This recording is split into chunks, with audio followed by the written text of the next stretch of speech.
Hello, how are you all? कैसे हो आप सब? हेलो।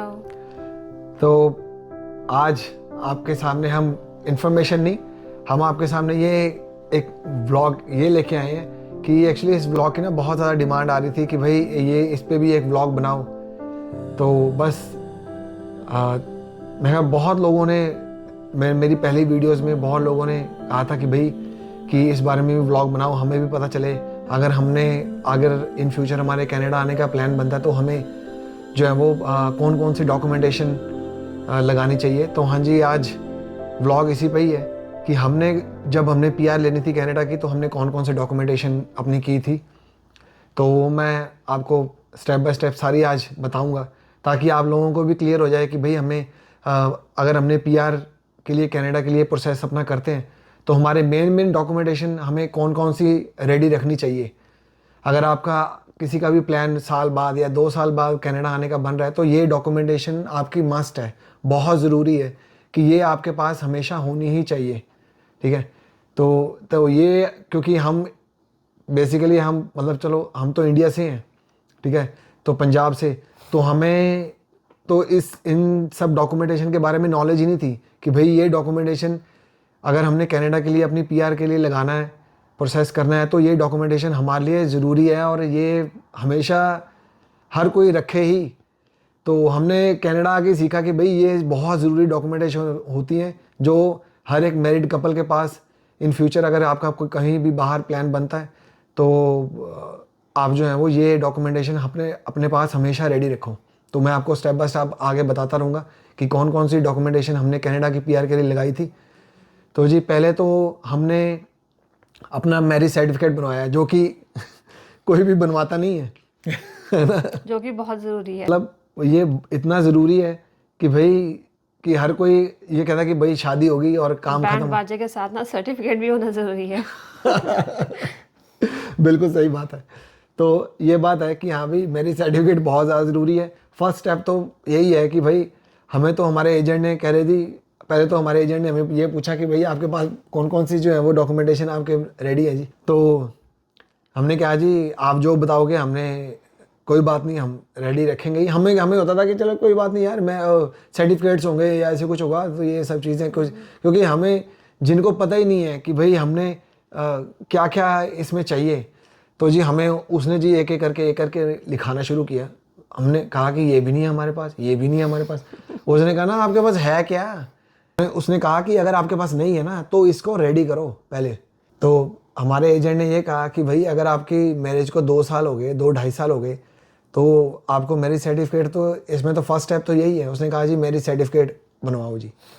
तो हमने जी अब मैरिज सर्टिफिकेट जो फिर कोर्ट में बनता है, तो हमने जी पहले तो मैरिज सर्टिफिकेट बनवाया। ठीक है जी। तो उसके बाद आपके जो है वो डॉक्यूमेंटेशन ये लगती है कि आपके सभी के बर्थ सर्टिफिकेट, मैरिज सर्टिफिकेट हो गया, और सच मैं हाँ जो मैरिज सर्टिफिकेट होता है वो भी अटेस्टेड कॉपी चाहिए होती है। हाँ जी, मैरिज सर्टिफिकेट मैं आपको ना साथ के साथ हम बताते रहेंगे कि आपको कौन कौन सी ना ओरिजिनल तो वैसे कोई भी नहीं लगती, हाँ वो सारी फोटो स्टेट और अटेस्ट की हुई लगती है। तो हाँ जी मैरिज सर्टिफिकेट फिर बनवाया हमने, मैरिज सर्टिफिकेट की फोटो स्टेट कॉपी और उसको अटेस्ट करवाया। तो फिर उसके बाद आगे जी सभी के बर्थ सर्टिफिकेट, क्योंकि मैं पंजाब से हूँ, हिमानी हिमाचल से है, और एल्विन का भी जो हमारा बड़ा बेटा है उसका भी जो है वो बर्थ सर्टिफिकेट पंजाबी में हाँ था। पंजाबी में था, क्योंकि वो भी पंजाब का बॉर्न है। तो मेरा और एल्विन का दोनों का पंजाबी में था, तो हमने फिर उसको ट्रांसलेट करवाया इंग्लिश में।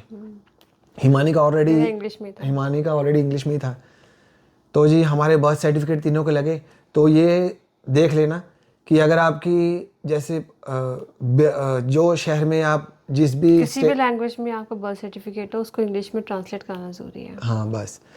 तो ये मैं उसका बर्थ सर्टिफिकेट का फोटो स्टेट करवा के उसको अटेस्ट करवा लेना। ठीक है। और उसके बाद आगे आपका वर्क एक्सपीरियंस, ठीक है, आपकी ज्वाइनिंग लेटर, ठीक है, आपकी ज्वाइनिंग लेटर लगेगी उसमें कि कब आपने ज्वाइन किया, जो भी आपने जॉब ज्वाइन करी वो तो चलो जब आप जॉब ज्वाइन करते हो तो आपको ज्वाइनिंग लेटर तो मिलती है ना। तो ज्वाइनिंग लेटर, तो उसके बाद फिर आपके जो पे स्टेप्स होती हैं, जो आपकी पे आती है, ठीक है, उसकी स्टेप्स होती हैं, ठीक है, वो आपको पे स्टेप्स की पूरी फ़ोटो कॉपी जहाँ तक आपका एजेंट कहेगा वहाँ तक आपको पूरी फोटोस्टेट करा के उसको भी अटेस्ट करवाना पड़ेगा। 3 साल की होगी, 5 साल की होगी, जो भी होगी, उसको एक एक को, हर एक पे स्टेप के, हर एक महीने की पे स्टेप को आपको फोटोस्टेट करवा के अटेस्ट करवाना है। ठीक है, तो उसके बाद जी आगे आपके, तो जी आपकी जितनी साल की भी आपका एजेंट आपको बोलेगा उतने साल की आपको बैंक स्टेटमेंट भी दिखानी पड़ेगी, क्योंकि इमिग्रेशन वालों को हमने ये शो करना है कि भाई आपकी टाइम टू टाइम पे आ रही है, हर महीने की पे आ रही है। ये तो है नहीं कि अगर कोई काम कर रहा है, अपनी एक फर्म में काम कर रहा है, जॉब कर रहा है, तो उसकी ये तो है नहीं कि 2-3 साल तक एक ही पे में रहेगा। ठीक है, उसकी पे इंक्रीज भी होगी। तो वो आपको ना, ये ना कनाडा इमिग्रेशन यही देखता है कि आपकी साल बाद, ठीक है, इंक्रीमेंट हो रही है, पे बढ़ रही है। तो ये भी होता है, क्योंकि ना उन्होंने ना एक अपना ना वो बनाना होता है सिस्टम ना, कि आपकी 15,000 या 20,000 इतनी पे है कि आप एक अच्छा अर्निंग कर रहे हो इंडिया में रह के। मैं अपने तरीके से बोल रहा हूँ कि 50,000, चलो अब तो चलो खैर उनकी अब तो मेरे को रेंज पता नहीं है कि कनाडा इमिग्रेशन की अब क्या, ठीक है, क्या क्या वो कितने तक उनका सिस्टम है। तो पर जो हमारी थी 15 to 20,000 तक आपकी पे हो तो काम चलता है। ठीक है, तो मतलब ये है कि हाँ, अगर आपकी इंक्रीज़ हुई है पे, तो हाँ ये मस्ट है कि आपकी इंक्रीज़ होनी चाहिए साल बाद या 2 साल बाद, कि उनको पता लगे कि हाँ भाई ये जॉब कर रहे हैं और इनकी पे भी इंक्रीज़ हो रही है। वो आपकी स्टेटमेंट में, आपकी पे स्टेप्स में मतलब लिखी होनी चाहिए। उनके पास ये है कि आपको पता है कनाडा वाले सारे जो है वो आपके सारे ये नहीं बोले कि बोल के आप नहीं कह सकते कि भाई आप लिख के, उनको पूरे चाहिए होते हैं कि पे स्टेप्स में इंक्रीज़ हो रही है और आपकी बैंक स्टेटमेंट भी उस हिसाब से, बैंक में भी उस हिसाब से आपके पैसे पड़ रहे हैं, आपकी पे पड़ रही है, इंक्रीज़ उसमें दिखनी चाहिए, बैंक स्टेटमेंट में भी और पे स्टेप्स में भी। हाँ जी, तो बैंक स्टेटमेंट भी आपको अटेस्ट करवानी पड़ती है। मतलब जो मैं आपको डॉक्यूमेंटेशन बता रहा हूँ ना, वो सारे अटेस्ट करवाने पड़ेंगे, फोटो स्टेट करवा के अटेस्ट करवाने पड़ेंगे सारे। जो अटेस्ट होते हैं वो आपको पता है कि सभी जानते हैं कि कोर्ट्स ही होते हैं। ठीक है, वो एक सर्टिफाइड होते हैं, एडवोकेट्स होते हैं, जिनके पास अथॉरिटी होती है अटेस्ट करने की, तो आप उनसे करवा सकते हैं। हाँ जी, तो गवर्नमेंट की डॉक्यूमेंटेशन भी लगती है, पैन कार्ड और आधार कार्ड। देखो मैं इंडिया से हूँ, ठीक है, हमारे उधर इनकम टैक्स की पे करने के लिए पैन कार्ड लगता है और आधार कार्ड हमारा एक गवर्नमेंट का डॉक्यूमेंट है। ठीक है, क्योंकि जो अभी जब हम कनाडा के लिए सोच रहे थे आने के लिए, उस टाइम अभी आधार कार्ड शुरू हुआ था, आधार कार्ड बनने, तो वो भी हमारे लगे थे। तो हाँ जी, आधार कार्ड भी फोटोस्टेट कॉपी और अटेस्टेड, और पैन कार्ड भी फोटोस्टेट कॉपी और अटेस्टेड, ये दोनों डॉक्यूमेंटेशन आपकी लगेगी। और आपकी जो है वो जो आपने, हम चलो ये तो हिमानी आगे थी, हिमानी फर्स्ट एप्लीकेंट थी। ठीक है, तो हाँ फर्स्ट आगे ये थी ना कि इसकी तरफ से हम फाइल प्रोसीड कर रहे थे। तो हम दोनों की जो वो इनकम टैक्स की रिटर्न, ये भी आपकी लगेगी। वो आपको आपका ना एजेंट बता देगा कि आपकी कितनी साल की इनकम टैक्स की रिटर्न उसको चाहिए होगी, वो भी फोटोस्टेट अटेस्टेड आपकी लगेगी। आपके जो है वो तो जी आपके इसमें फंड्स भी देखे जाते हैं। ठीक है, तो आपके कनाडा इमिग्रेशन वाले उसमें आपके फंड्स भी देखेंगे। हमने जब पीआर की फ़ाइल प्रोसीड अपनी करी थी, तो उस टाइम हमने हमारे जॉइंट अकाउंट में एटलीस्ट, मतलब कम से कम, अगर ज़्यादा से ज़्यादा, हमने तो पहले से मैक्सिमम टू मैक्सिमम रखे थे 13 लाख इंडियन रुपीज़ हमने उस टाइम अपने अकाउंट में शो करवाए थे। हाँ, अगर आपकी एफडी है तो वो उसको भी इंक्लूड कर सकते हो। जैसे सोचो, जैसे हम सोच लेते हैं कि हमारा जॉइंट अकाउंट में 7 लाख है, ठीक है, तो अगर हिमानी और मेरी मिला के एफडी 7 लाख 6 लाख, जैसे 3-3 लाख की एफडी होगी ना, तो हो गए इसको मिला के 13 लाख। तो ऐसे आप कर सकते हैं, मतलब एफडी भी इसमें काउंट हो सकती है अगर आपके पास एफडी है तो। हाँ, बाकी अगर आपके पास आपकी नाम की प्रॉपर्टी है, वो भी मेरे ख्याल से इंक्लूड उसमें कर सकते हैं। बाकी आपका एजेंट आपको सही सजेशन दे सकता है इसमें। बाकी आपका एजेंट अब क्या चल रहा है वो आपको उस हिसाब से गाइड कर देगा। हाँ जी, तो जी आपको इसमें अपनी पीआर की फाइल के लिए आपको पुलिस क्लियरेंस सर्टिफिकेट भी चाहिए होता है। तो आप पुलिस अपने पुलिस स्टेशन के पास जो नियर बाय आपका पुलिस स्टेशन पड़ता है, आपको जो है वो पुलिस क्लियरेंस सर्टिफिकेट उधर से मिल जाता है कि भाई आप पे कोई केस नहीं है और इन फ्यूचर आप ऑलवेज आप क्लीन चिट ही रहे हो। तो इसलिए कनाडा गवर्नमेंट को ये भी चाहिए होता है कि भैया आप साफ सुथरे हो, कोई क्रिमिनल आपका कोई रिकॉर्ड नहीं है, कोई रिकॉर्ड नहीं है आपका। तो ये भी ज़रूरी है जी। जैसे आपके चाहे 2 बच्चे पढ़ रहे हैं स्कूल में या 3 बच्चे पढ़ रहे हैं, तो हमारा तो एक ही था उस टाइम, तो हमने अपने बॉय का स्कूल लिविंग सर्टिफिकेट भी लिया था। तो वो भी लगता है साथ, क्योंकि वो स्कूल लिविंग सर्टिफिकेट आपको स्कूल से ही मिलता है। तो जो भी आप स्कूल के पास जाओगे, वैसे मैं आपको बता देता हूँ कि क्या प्रोसेस होता है इंडिया में, क्या प्रोसेस होता है। जो मैंने किया था वो मैं आपको बता देता हूँ कि आप स्कूल के पास जाओगे कि भाई हम आउट ऑफ कंट्री शिफ्ट हो रहे हैं, हमारे बच्चे का जी हमें स्कूल लिविंग सर्टिफिकेट चाहिए। तो उन्होंने कहा ठीक है जी। तो हम उधर उनके ऑफिस में चले गए थे स्कूल के। तो उन्होंने हमें जो भी हमारी पेंडिंग उसकी फ़ीस पड़ी थी, उन्होंने कहा कि आपकी ये पेंडिंग फ़ीस आपके बच्चे की पड़ी है, आप इसको पे करो और उसी टाइम आपको स्कूल लिविंग सर्टिफिकेट भी दे देते हैं।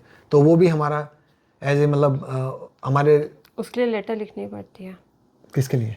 स्कूल लिविंग सर्टिफिकेट के आपको? अच्छा, उसी टाइम लेटर तुमने लिख दी थी ना? लेटर लिख के बस उनको देता हूँ, उनका रीज़न बताना होता है कि हम क्यों स्कूल छोड़ रहे हैं। हाँ, क्यों स्कूल छोड़ रहे हैं। तो बस यही हमने वही रीज़न तूने लिखा होना कि भाई ये इसने लिखा था हिमानी ने कि भाई हम आउट ऑफ कंट्री मूव हो रहे हैं और हमें स्कूल लिविंग सर्टिफिकेट चाहिए। तो बस हमने रेस्ट ऑफ द अमाउंट जो भी हमारी उनकी निकलती थी स्कूल की, तो हमने वो पे करी, उन्होंने हमें स्कूल लिविंग सर्टिफिकेट दे दिया, वो भी हमने चलो अपने फाइल के साथ डिपॉजिट कर दिया था। तो जी आपके सारे सर्टिफिकेट भी लगेंगे 10th से, मैं आपको बता देता हूँ 10th से लेके चाहे आप ग्रेजुएट हो या मास्टर्स किया आपने, 10th से लेके आपके वो सारे सर्टिफिकेट्स सारे लगेंगे, वो भी फोटोस्टेट अटेस्टेड ही सारे लगेंगे। तो इस बात का भी ध्यान रखना कि जो आप हमने गलती करी थी, ये आप गलती मत करना। जो भी आप अपने एजेंट को जो भी अपनी डॉक्यूमेंटेशन प्रोवाइड करें ना, उसकी फोटोस्टेट कॉपी एक अपने पास ज़रूर रखना। वो क्यों, उसका रीज़न भी बता देता हूँ। वो उसके पीछे रीज़न ये है कि जो भी आपने अपने डॉक्यूमेंटेशन लगाए हैं ना, ठीक है, तो वो आपको अगर जब आप कनाडा लैंड करते हो ना, तो वो आपको ना इमिग्रेशन वाले उसी पे उसमें एयरपोर्ट पे जब वो आपको सारे डॉक्यूमेंटेशन आपको इन करते हैं ना कि ठीक है ये बंदे कनाडा में आ गए हैं, तो उस टाइम आपसे ये पूछ सकते हैं कि आपने कौन कौन से डॉक्यूमेंटेशन लगाए थे। इसलिए मैं कह रहा हूँ कि आपने अपने पास एक फ़ोटोस्टेट कॉपी ज़रूर रखनी है। जो भी आपने डॉक्यूमेंटेशन आपके एजेंट आपको उसको प्रोवाइड करोगे ना अपने एजेंट को, तो वो एक कॉपी अपने पास ज़रूर रखना। अटेस्टेड नहीं, ऐसी जैसे कहते हैं ना कि जो भी आप डॉक्यूमेंटेशन अपने फोटोस्टेट करवाने जाओगे ना, यार 2 कॉपी और एक्स्ट्रा करवा लेना, सीधी सी बात ये है, ठीक है ना। अपने फाइल रेडी रखना। हाँ, अपनी एक फ़ाइल बना लेना कि ठीक है भाई ये हमने डॉक्यूमेंटेशन लगाए हैं, और इसकी फ़ाइल भी आप अपनी उसमें भी फाइल रेडी कर लेना कि भाई ये हमने लगाए हैं, ये हमारे पास रिकॉर्ड है, हमारे पास भी है कि कौन कौन से हमने डॉक्यूमेंटेशन लगाए हैं, ठीक है। इससे आपको ईजी रहेगा और आपको याद रहेगा। चलो कुदरती बात ये हुई कि, और मेरे को पूछे भी थे उन्होंने, मेरे को तो नहीं पूछा, और क्या कह रहा था कि भाई मेरे को तो पता भी नहीं था मेरे को पूछा था उसने, और इमिग्रेशन वाले ने, उधर इमिग्रेशन ऑफिसर्स बैठे होते हैं एयरपोर्ट पे, ठीक है। तो उसने मेरे को पूछा कि भाई आपकी वाइफ के कौन कौन से आपने स्टडी की हुई है आपकी वाइफ ने, और आपकी वाइफ ने कौन से डॉक्यूमेंटेशन लगाए थे अपनी स्टडी के लिए, ये कुछ है। वो तो मेरे को याद थे ना ये जो भी, तभी मेरे को मैंने बता दिया उसको, कहना हाँ ठीक है, बस मतलब ये पूछ सकते हैं। तो उस टाइम पे हमने जो डॉक्यूमेंटेशन लगाए थे वो मैंने आपको सारे बता दिए। अगर अभी क्या है, क्या चेंजेस हुए हैं, इसका मेरे को कुछ नहीं पता। ये हमने डॉक्यूमेंटेशन लगाए थे, इससे हमारी जो है वो फाइल हमने प्रोसीड अपनी पीआर की प्रोसेस में करी थी ये सारी।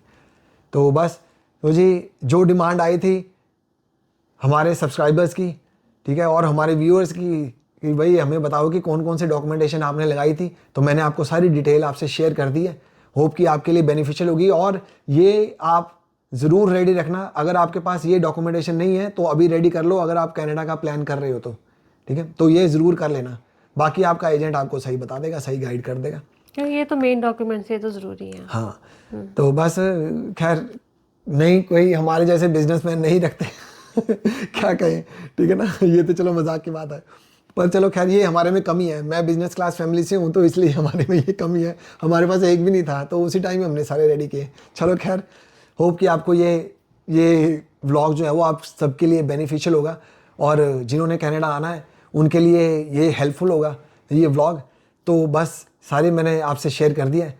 तो अगर आपको ये व्लॉग अच्छा लगा तो प्लीज़ लाइक कीजिए, कमेंट कीजिए, और अपने फ्रेंड्स और फैमिली में हमारा चैनल और हमारी वीडियोस प्लीज़ शेयर करते रहिए, और यार थोड़ा ज़ोर लगा के सब्सक्राइब करो और शेयर कर दो यार। तो फाइनली करते हैं बाय, टेक केयर, या love you all, bye bye. क्या मतलब ग्रेट, अच्छा बोला अभी ये स्पीकर लगाना बाकी है। तो यार रिकॉर्ड कर रहे हो? क्या हो गया, रिकॉर्ड हो गया? क्या हो जानती है? इसकी हरकतें निकाल, ये हीरोइन हीरोइन